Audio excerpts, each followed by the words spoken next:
Hey folks, in this episode I continue to answer the radio calls and arrive at a Lifepod where I prove a point about Markiplier and you get to meet my kitty.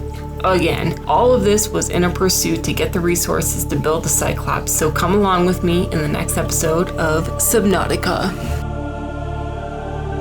Okay, so it took me a little bit. I had to backtrack to see where I left off because I pretty much play and then I spend the rest of the week editing my videos, so a couple days go by and I legit just can't remember where I was at. The other thing that I just thought about too is I have the blueprint for the Cyclops, so I could work on just getting Cyclops material and actually get that built. So effectively, my plan is to pin the recipe for the Cyclops and gather those resources as I continue to go through the radio messages. The first message right off the bat was unusual. Playing partially translated broadcast. Destroyed. Mode. Patrol. New targets unaccounted for. 1. Am I the unaccounted for target? Okay. Okay, so that yielded absolutely nothing. With an eerie message hinting that I may be hunted down, I left the Lifepod and headed towards my base in the kelp forest. There I collected whatever resources were in the lockers for the Cyclops, and while that was happening, I received another signal that a radio message had come in. Alright, I just got another radio message, so we'll have to go back there, but I am gonna work on getting the Cyclops materials together. I swear I had lube somewhere, but it's not at this base. And I'm also really surprised that all of my stalker teeth are gone, because I started with hella stalker teeth and now they're just gone.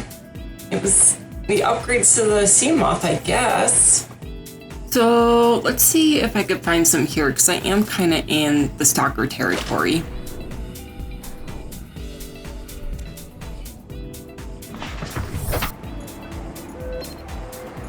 This is Lifepod 7. Coordinates attached. Pod is structurally sound, but the fabricator's bust. Requesting assistance. 7 out. Signal coordinates corrupted. Approximate transmission origin recorded to data bank.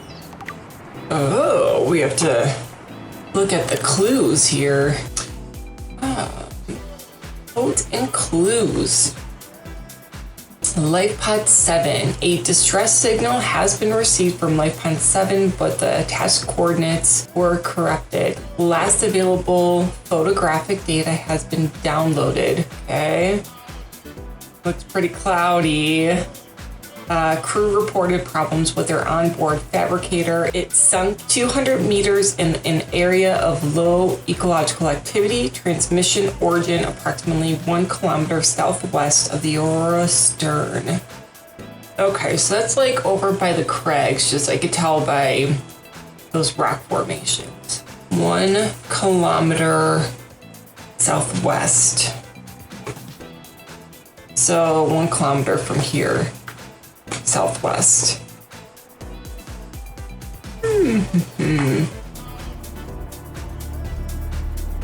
Alright, so I'm gonna say, where is the stern?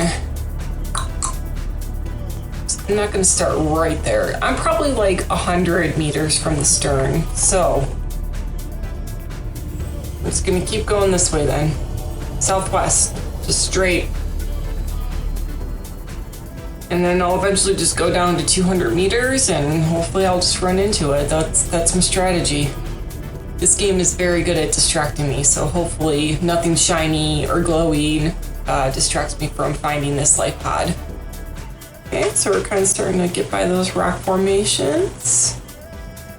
Oh, that looks cool. Oh, there's stuff right there. No, let's keep going, Heather. Eyes on the prize. We're definitely in the area where I would think it would be. And then we're gonna go down a little. Stay southwest. This almost feels like it's the void, but I don't think it is. West. Why is there one of those guys here? What is that, the Ghost Leviathan? While I was laser focused on finding Lifepod 7, I started to hear that tapping again. It was my kitty. It's been warmer than usual, and he has been tapping on the window to let me know he wanted to go out. So excuse me for a second while I tend to my fur baby. This is something I would typically edit out, but I didn't realize I didn't pause. Then my poor sea moth got attacked by a ghost leviathan and took quite a bit of damage. I don't know, maybe this is relatable. Nonetheless, I was able to repair my sea moth in time for another attack, but this time it was my own health that took damage. My cat wanted to go outside, so I just, I stepped away for a second and I only had like 27%. Dang, those things do some damage. I continued this charade looking for Lifepod 7 for a while until I reached the edge of the volcano crater known as the Void. Alright, I think this is too far. I feel like that's the Void. Yeah, too far. So I had to come up with a strategy, and these were my thoughts. Yeah, so I guess I'm just looking at it like I went southwest all the way to the Void, so now I'm gonna go northeast towards the stern of the Aurora to see if I could find this life pod. Right? Just backtracking. That's all I'm doing. And this strategy was effective as I did find Lifepod 7 on my way towards the stern.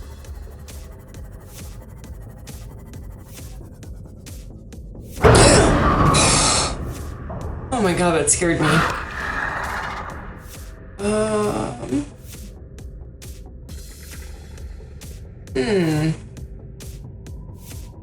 There's stuff here. I think I see it. Hello.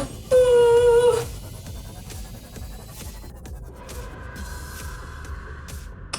I'm gonna shut your lights off. You're dealing with these bone sharks. Shut your goddamn lights off. God.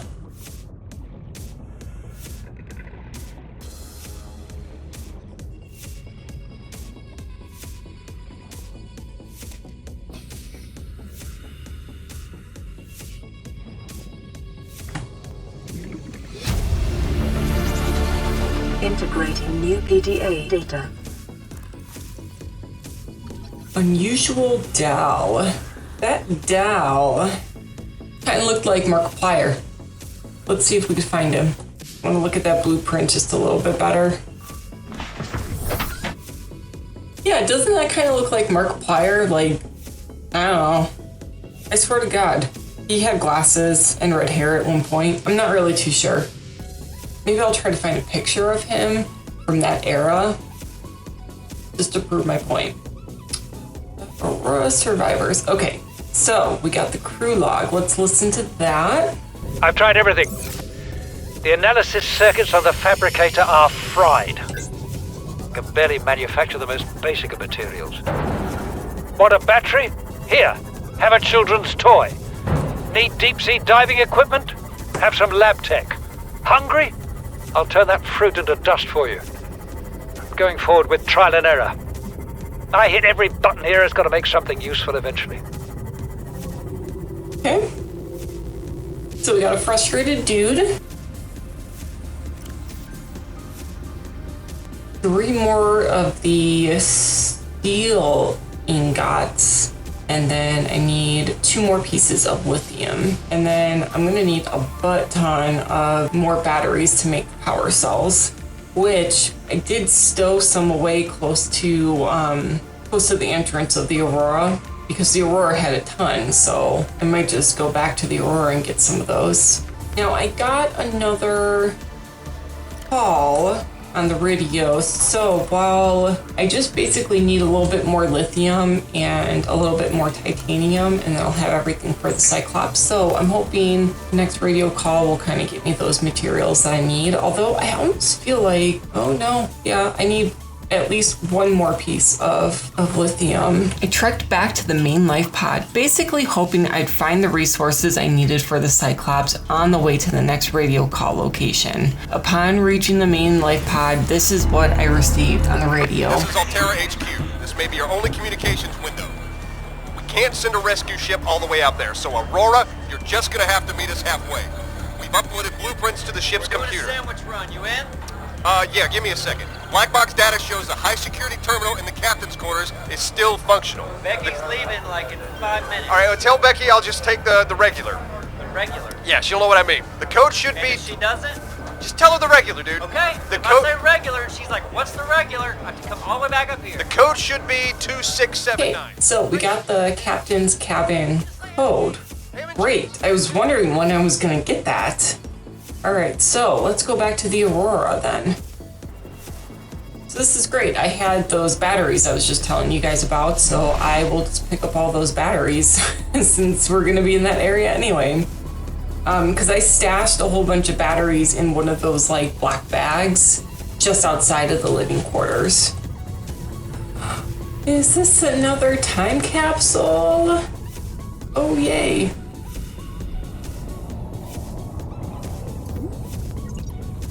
See what we got. Oh, we got some nice stuff. Yeah. All right.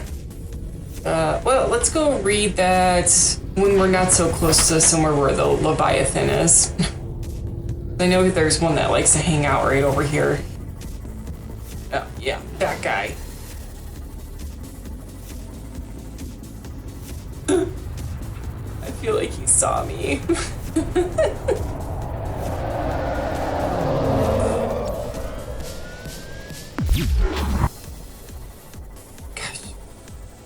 He's such a beast. I wonder, he's kind of stuck. I wonder if I could scan him.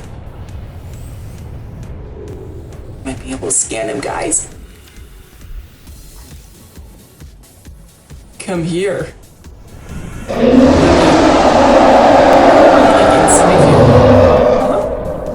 Here we go.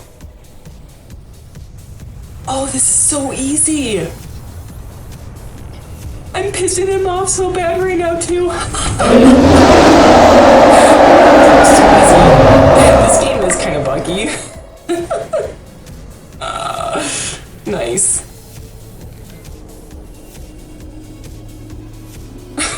It's too funny. I spent some time reading the notes from the time capsule and the notes on the Reaper Leviathan scan data. Basically, the time capsule was from a gentleman named Aaron who described his journey and left me with his favorite companion, Winston.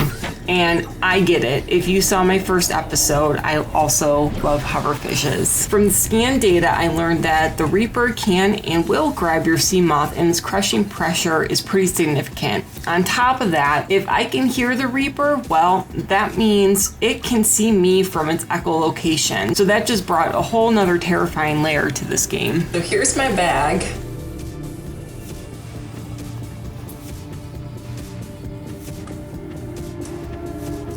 Captain's quarters. Alright, what was the code again? 2679. Okay, so real quick, if you are finding this video entertaining, please like so others can find me. Please subscribe if you want to hear more from me. But anyways, let's get back to it. Integrating new PDA data.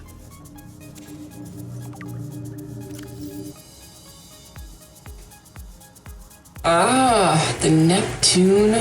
This blueprint was developed at Altera headquarters specifically to get you off 4546B and back to the nearest phase gate. It takes into account local gravity, astronomical data, and available resources, and is piloted by AI. It may be adapted to employ whatever power source is available, but it will require a lot of it. It consists of 5 independently constructable elements.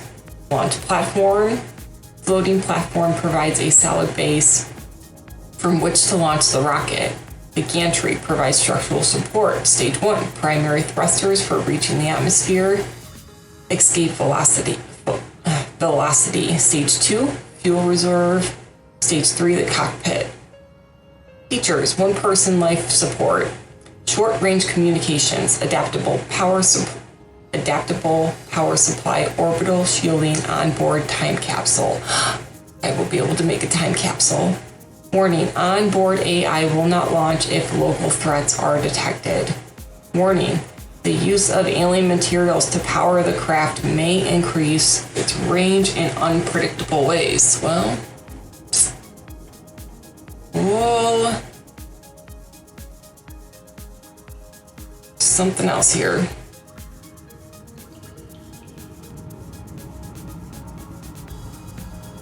Average long-range transmission delay, 8 hours. Opening last recorded transmissions. This is an emergency distress call.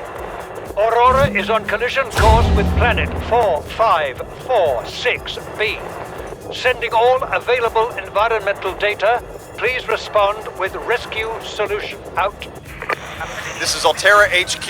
Attached to this message, you should find the blueprints for an escape ship that we calculate will be capable of breaking orbit and getting you back to the nearest phase gate. Now, it's designed to use materials you can find in situ, but it's gonna need one hell of a power source. Now, we'll be sure to... Aurora long-range communications really offline. I bet you, I'm gonna have to have nuclear power. Captain's log. Alright. Let's play this and we'll just head on back. Getting off this planet seemed like a close reality now with the rocket launch pad blueprint in hand. With that and no other need to explore the Aurora, I headed out and look who was waiting for me outside. Oh my god, he's still there! Oh, that's so sad. He's just stuck.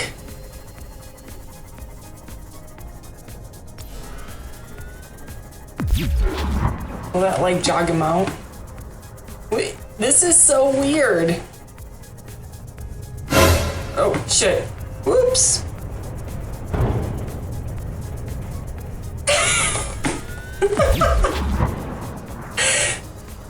Run!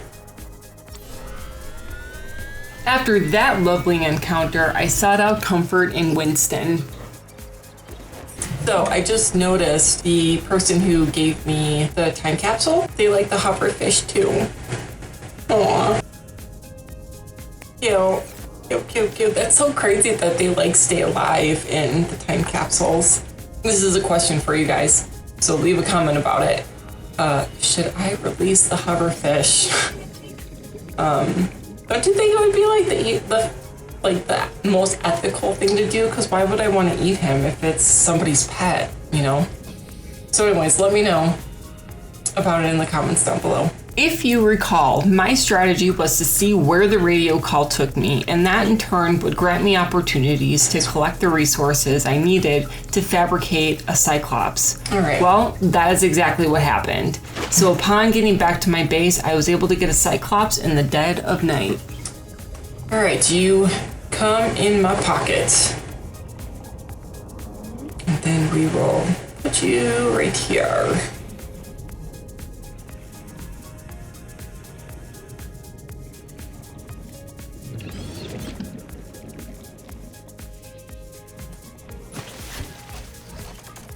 Yeah, that's deep enough for sure.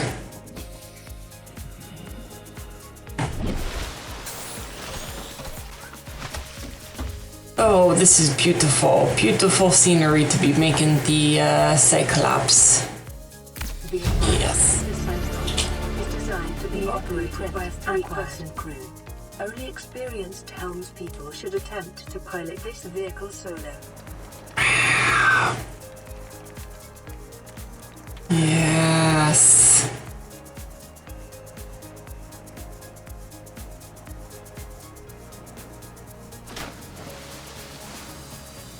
Nice. All right. Now let's spend some time. Oh, that's how you board it. Nice. Okay. Welcome aboard, Captain. So we got a whole bunch of lockers here.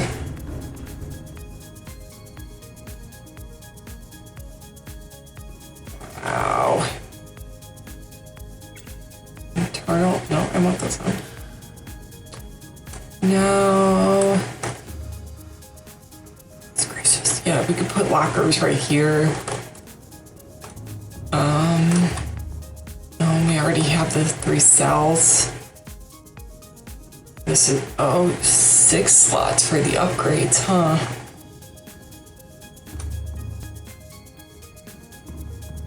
Oh, even more.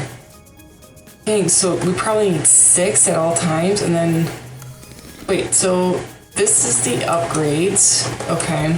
And then what was over here then?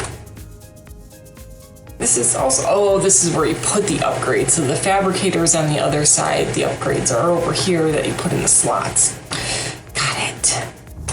Okay. So, let's go ahead and build just a couple of lockers, because this, like, from my understanding, is going to be just like a mobile base.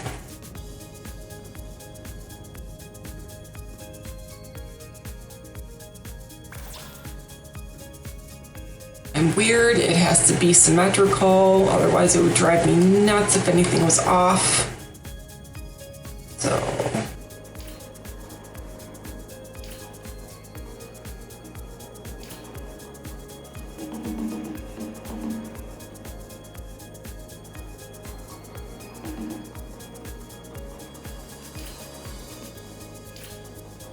I'm just gonna pick up some of this stuff.